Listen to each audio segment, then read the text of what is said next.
तुम अकेले हो, और ये सच है जिसे मनुष्य सबसे ज़्यादा टालता है। जन्म से ही हम भीड़ में जीते हैं।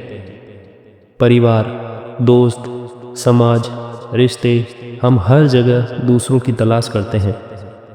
लेकिन क्या कभी तुमने भीतर झांका है?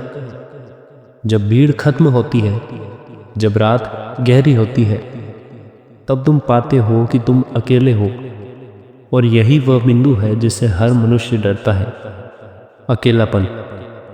आखिर क्यों डर लगता है अकेले होने से? क्योंकि अकेलेपन में तुम्हारा सामना स्वयं से होता है। भीड़ में तुम बच जाते हो, किसी से बात करके, किसी को सुनकर या किसी में खोकर तुम अपने भीतर की खाली जगह को ढक लेते हो। लेकिन अकेले में तुम्हारे सारे मुखौटे गिर जाते हैं।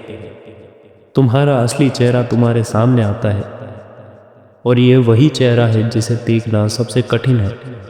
समाज ने हमें सिखाया है कि अकेलापन बुरा है।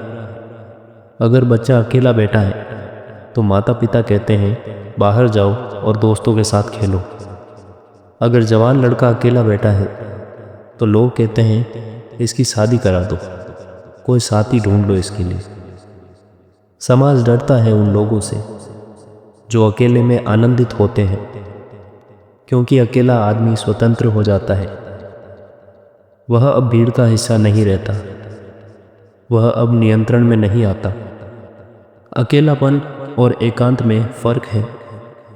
अकेलापन वह है जब तुम खाली हो और तुम उस खालीपन से डरते हो।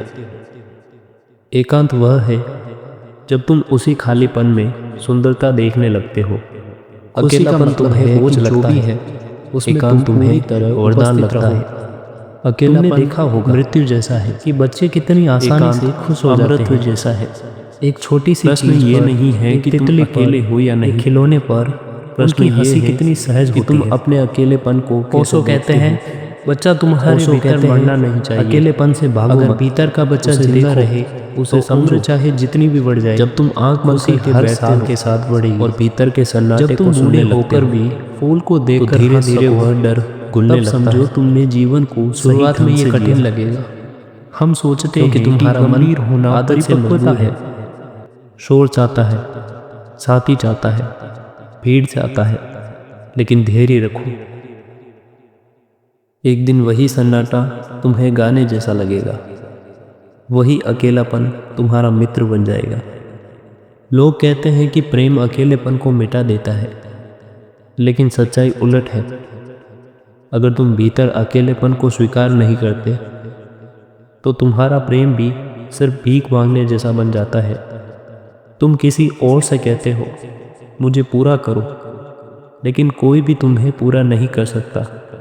सच्चा प्रेम तभी होता है जब दो संपूर्ण लोग मिलते हैं, जब दो लोग अपने अकेलेपन को स्वीकार कर चुके हैं, तब उनका मिलन उत्सव बनता है, न कि जरूरत।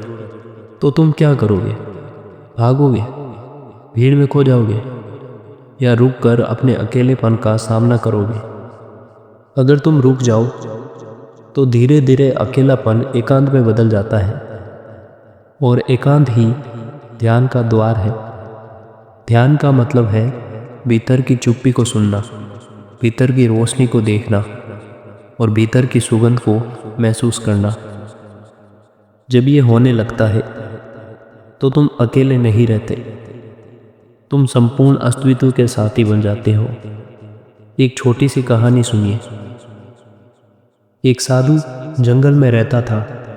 लोग उससे अक्सर पूछते थे क्या तुम्हें अकेलापन नहीं सताता? साधु हंसकर कहता है कैसा अकेलापन, जब पेड़ मेरे मित्र हैं, जब नदी मुझे गीत सुनाती है, जब पक्षी सुबह मेरा स्वागत करते हैं, तो मैं अकेला कहाँ हुआ? वह साधु सच कह रहा था। जब भीतर शांति होती है तो पूरा ब्रह्मांड तुम्हारा मित्र बन जाता है। तो याद रखना, तुम अकेले हो, ये सत्य है। लेकिन अगर तुम इस सत्य को डर मानोगे तो यह तुम्हें सताएगा, और अगर तुम इस सत्य को वरदान मानोगे तो यही सत्य तुम्हें मुक्त कर देगा। अकेलेपन से भागो मत, उसे जियो, उसे ध्यान में बदलो।